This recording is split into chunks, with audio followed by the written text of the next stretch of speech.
She handed him divorce papers on their anniversary in front of his entire office. She thought she was destroying him. She had no idea. He owned the building. His name was Cole, 34 years old, quiet, simple, unimpressive, on purpose. Cole drove a 2009 Honda Civic. He wore the same 3 shirts, rotating every week. His wife, Ashley, thought she knew everything. She thought she married a struggling accountant, a man going nowhere. They met 7 years ago. Coffee shop, Tuesday morning. She spilled her latte on his shirt. He laughed. She fell in love with that laugh. For 7 years, Cole loved Ashley completely. He paid every bill, every vacation, every dinner, from a bank account she never saw. Ashley thought they were barely surviving. She had no idea. It started with a Tuesday. Cole came home early, flowers in his hand. Their anniversary was tomorrow. He wanted to surprise her. He opened the front door quietly. The house smelled different, wrong. He heard voices upstairs. 2 of them. Cole stood at the bottom of the stairs, flowers still in his hand, listening. The voice he heard was Derek, his best friend since college. Cole didn't move. He stood there for 4 minutes, counting seconds. Then he placed the flowers on the table, quietly, and walked back out. He sat in his Honda Civic, engine off, for 2 hours, 7 years. He thought about 7 years. Every anniversary dinner, every morning she kissed him goodbye. Every night, she said, "I love you." He checked his phone. 17 missed calls from Ashley, 3 from Derek.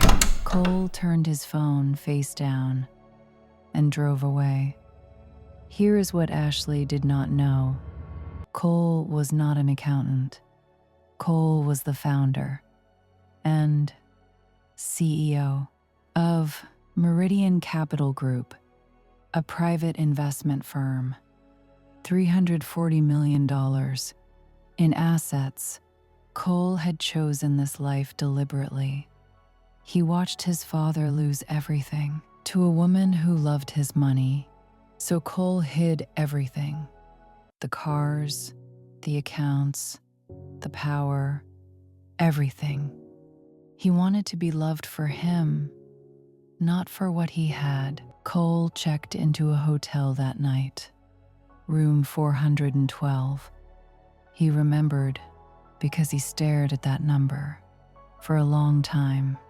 He ordered nothing from room service. He sat on the bed, shoes still on, lights off.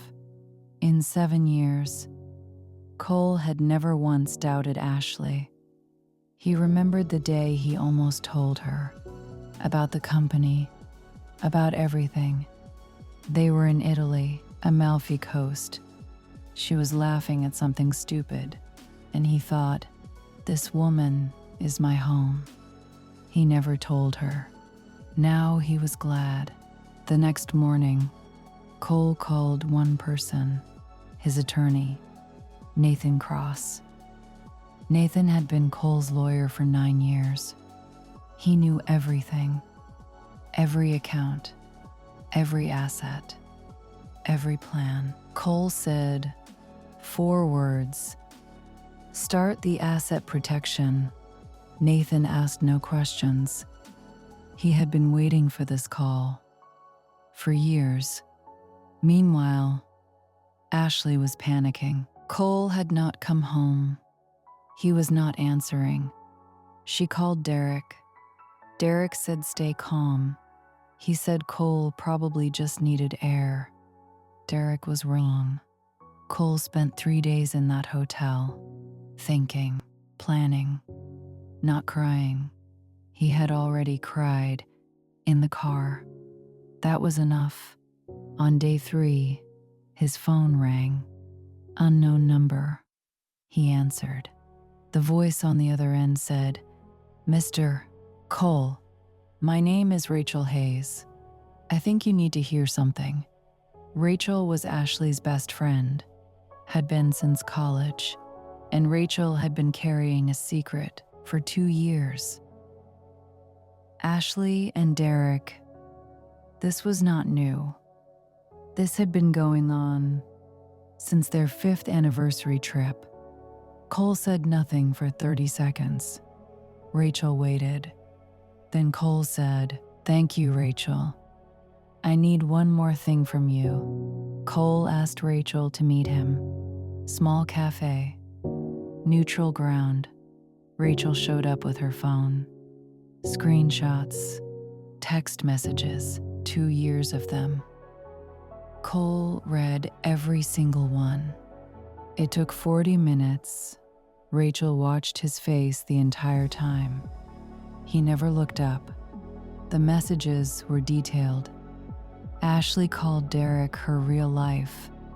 She called Cole her meal ticket. Cole closed Rachel's phone, placed it on the table, slid it back to her. Then he straightened his jacket and smiled. Not a warm smile, a different kind. Rachel asked, "What are you going to do?" Cole said, "Nothing yet." He went back to his hotel, called Nathan again. This time, the conversation was longer, much longer. Nathan pulled every record, every joint account, every shared asset. The house was in Cole's name, only his name. Always had been. The cars were leased through his company. Ashley's credit cards were authorized user accounts under Cole's primary.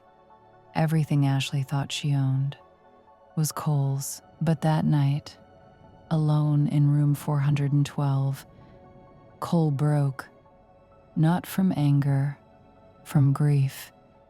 He had built everything for them. The company, the accounts, the future. He had a ring in his office safe, a second ring, an upgrade for their 10th anniversary, 3 more years away. He had already bought it. Cole sat on the floor of room 412, back against the bed, and he let himself feel it, all of it, one time, and then never again. Morning came.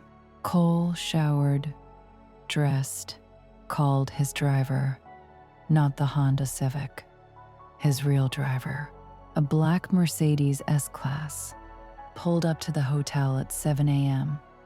Cole got in, buttoned his jacket, and went to work. At Meridian Capital, Cole called his executive team, all 12 of them, conference room, 8 a.m. He walked in a suit that cost more than most cars. His team had never seen him like this. He sat at the head of the table and said, "We are restructuring." No one asked questions.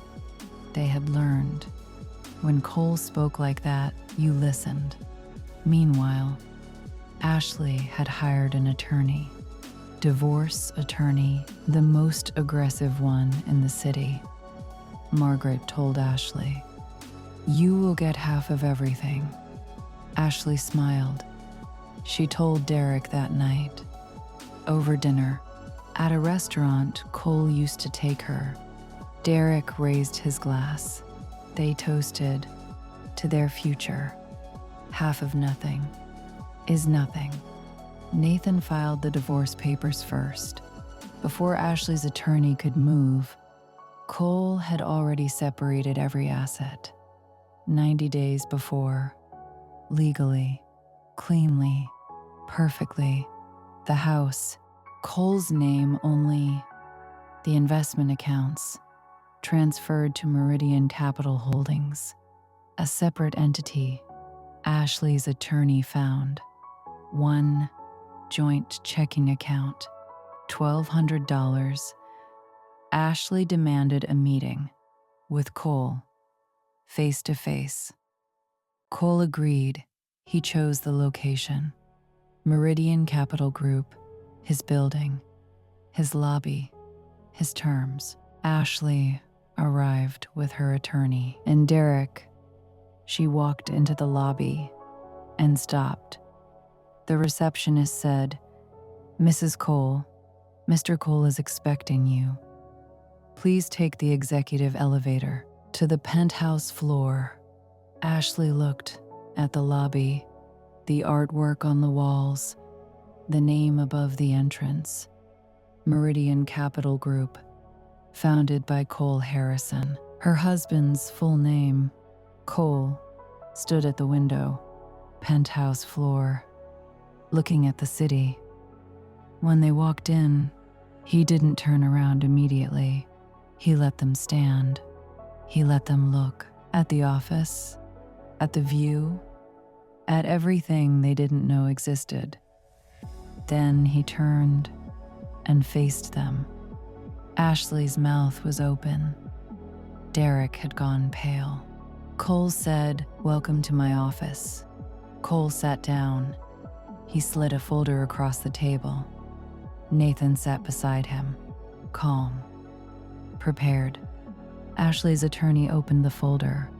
Her face changed immediately. Margaret looked at Ashley, then back at the folder. Then she said quietly, "We should talk privately." The folder contained everything. The asset transfers, all legal, all documented.